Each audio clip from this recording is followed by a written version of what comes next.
Alright, y'all. Has anyone ever heard the phrase, a dingo ate my baby? Did you all know what it was based on?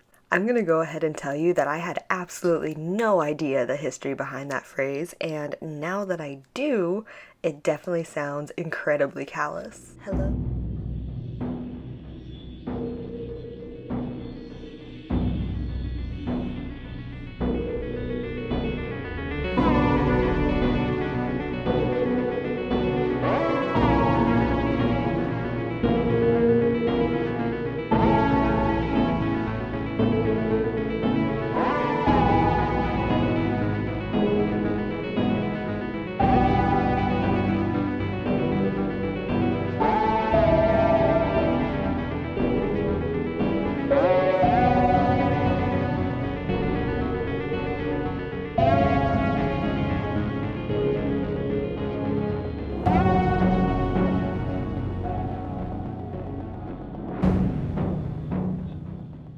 Hello, and welcome to A Murderous Affair. My name is Gabrielle, and this is the podcast where we talk about women in history known for mayhem and murder. Our woman of the week is Lindy Chamberlain, and she was accused and convicted of killing her 9-week-old baby. She maintained her innocence the entire time, saying that there was a dingo, a breed of wild dogs in Australia, who actually came and stole her baby in the nighttime. She was pardoned and released after serving 3 years in prison. Let's talk a little about Lindy Chamberlain's early life. She was born in New Zealand as Alice Lynn Murchison. She started going by Lindy at a young age and moved to Australia with her family. She married Michael Chamberlain in November 1969, and they lived in Tasmania for 5 years before moving to Mount Isa in North Queensland. Lindy's husband was a minister for the Seventh-day Adventist Church in Mount Isa. The Chamberlains had 2 sons, Aidan and Reagan, and their first daughter was born in June 1980 and named Azaria. The Chamberlains had planned a family camping trip in August where they'd be exploring Australia's famous Ayers Rock, which stands around 1,100 feet above the ground. They arrived at the campground on August 16th, and the first day, the family spent hiking around the different rock formations while Lindy was holding baby Azaria. At one point, Lindy claims to have looked up and seen a dingo on the rocks that was quote-unquote casing her baby. Later that evening, as the Chamberlains socialized with other families at the campsite, multiple others also saw dingoes as it got later in the evening.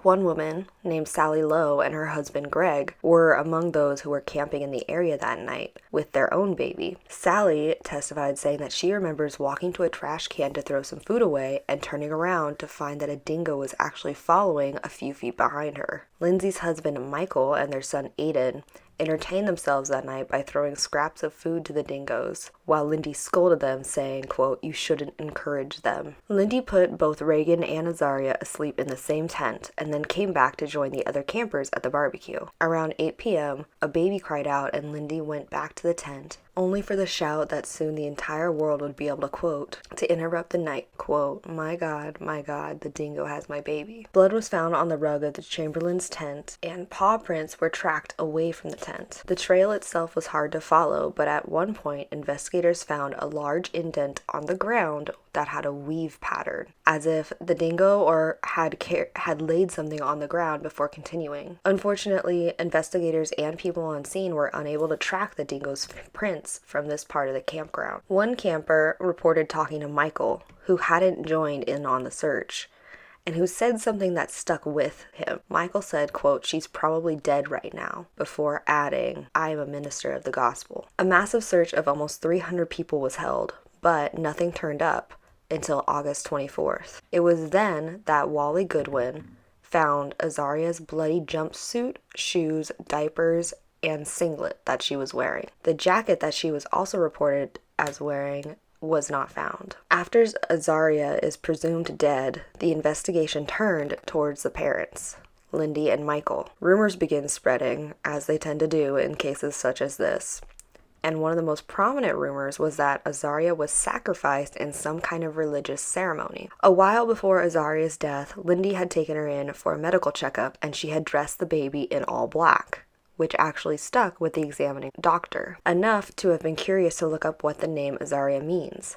and find a meaning that was, quote, sacrifice in the wilderness, which I know sounds really freaky and way too spot on, and I think it's mostly because in part it was. See, I looked up the name Azaria and found that it usually means variations of whom God aids or God has helped. So I'm not really sure where they found the meaning sacrifice in the wilderness. What this all led to was an absolute circus of an investigation. While dingoes were shot and examined by vets, park rangers stuffed baby clothes with meat and left them out for dingoes in order to compare those rips and tears in fabric. One inspector even noted that the clothes were found close to where the family was hiking and said that people who had seen Lindy holding baby Azaria that night, quote, assumed she was holding a baby when they could have seen her holding a white bundle, so alluding to the possibility that Azaria may not have even been there that night. In October of 1980, the police questioned the entire family at their home. Lindy, her husband, their son Aiden, and their son Reagan. During this visit, their car is also searched for evidence. In February 1981, the coroner concludes his report by saying that he believes a dingo took Azaria, but that her body had been disposed by someone else. Later on that year, a raid was actually led at the Chamberlain's house, where a seizure of 300 items, including clothes and scissors, were taken. After having taken their car and investigating it, blood was reportedly found in large quantities. Charges are brought against Lindy for murder and her husband Michael for accessory after the fact in February of 1982. During the trial, the prosecution argued that Azaria was killed by Lindy very quickly, and the story about the dingo was nothing more than, quote, a fanciful lie calculated to conceal the truth. Multiple witnesses were called to testify, including Sally Lowe, who said that Lindy was only away from the barbecue for 6 to 10 minutes and that she heard the baby cry, quite a serious cry, right before Lindy went and saw Azaria had been taken. Most of the other witnesses actually testified stories that seemed to support the Chamberlain's accounts of what happened that night. Another woman, Judy West, says that she heard Lindy yell out, "The dingo's got my baby," right after she heard a low and deep dingo growl nearby. She also told how she'd actually had to beat a dingo earlier that day when it tried to grab her 12-year-old daughter by the arm and pull her away. There was also evidence brought by the prosecution in the form of biologist Joy Kuhl, who said that the tests that she'd run on the blood found in the Chamberlain's car belonged to an infant. However, and this is probably one of the stupidest medical or evidence-based routines I've ever heard of, these samples that she'd taken were also destroyed soon after the results came through, which was apparently considered to be a standard procedure in her practice. Also, in 1979, the Chamberlains actually picked up a hitchhiker who happened to be bleeding in their car, and no effort was made to compare the blood to that person to see if it matched. There was also an argument made by the prosecution's witness that a baby's head wouldn't fit in a dingo's mouth. The person who said this was like the leading expert on dogs attacking humans in London. But on the cross-examination, the expert was shown a picture that had a dingo holding a baby doll by the crown of its head, and the dingo's teeth were down by the doll's ears, which basically means that a dingo could in fact fit approximately a baby-sized head into its mouth. The expert, whose name was Bernard Sims, then admitted that his statement that a baby's head wouldn't fit in a dingo's mouth was wrong. Lindy Chamberlain was called to the witness stand during her own trial.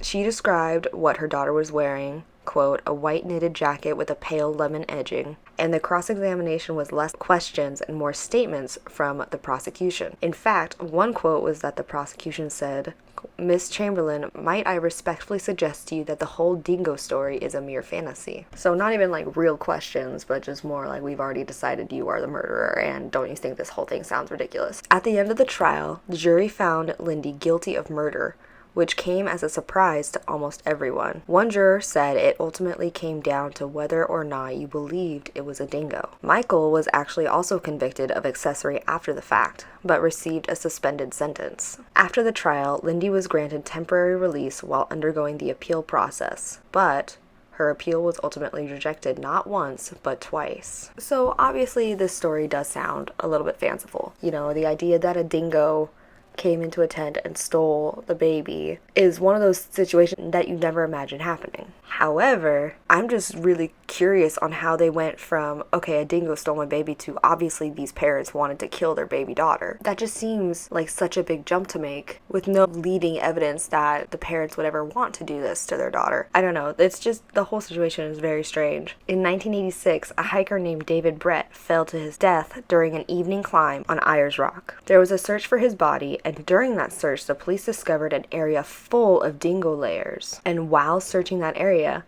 the police found Azaria's missing jacket. The missing jacket was actually held in secret in police custody until an investigative reporter heard about it while covering the climber's death. He threatened to run the story and say how the police were hiding evidence related to the Chamberlain's case, and eventually the chief minister ordered Lindy's release from prison due to the fact that there now seemed to be evidence supporting her story. Obviously, after her release, there was an investigation done to see how her case could have been handled differently. In May 1987, Justice Trevor Morling delivered a report 379 pages long, criticizing the prosecution and its witnesses. He is quoted as saying, "It is extraordinary that the persons at the barbecue area at the time of and immediately after Azaria's disappearance accepted Miss Chamberlain's story and noted nothing about her appearance and conduct suggesting that she had suddenly killed her daughter." On September 15, 1988, the Northern Territory Court of Criminal Appeals reversed all convictions against both Lindy and Michael. And there was a movie based on their experience, which is where I think that quote, "a dingo ate my baby," became so kind of trivialized. But the movie was called A Cry in the Dark, that had Meryl Streep playing Lindy Chamberlain. Lindy also wrote a book called Through My Eyes, and in her book she says that no other actress would have been able to play her better than Meryl Streep. Lindy was also awarded $1.3 million in compensation from the Northern Territory government for wrongful imprisonment. And that is the wild story of Lindy Chamberlain and the death of her baby Azaria. In Australia, if you ask, it seems about 50-50 across the population are torn about what to believe. Half of the people who know this story do believe that a dingo did, in fact, take Azaria, while the other half aren't so convinced that Lindy is innocent. Honestly, I'm kind of inclined to believe that a dingo is the one at fault here. I mean, just the fact that there were witnesses at the barbecue who could place Lindy and Michael along a timeline, and that it involves a lot of maybes and hypotheses that don't seem to hold up when it comes to trying to figure out how Lindy and Michael would, or why they would have killed baby Azaria. But that's just my opinion. I'd love to know your thoughts on the Lindy Chamberlain story. Feel free to reach out to me on social media at Frumious Reads, FRUMIOUSREADS. I'm on Twitter, Tumblr, Facebook, and Instagram, or you can check out my homepage, FrumiousReads.com, for all things bookish and murder related. That's all I've got for you today. Thank you guys so much for listening, and stay spooky, friends. I'll talk to you next week. Goodbye.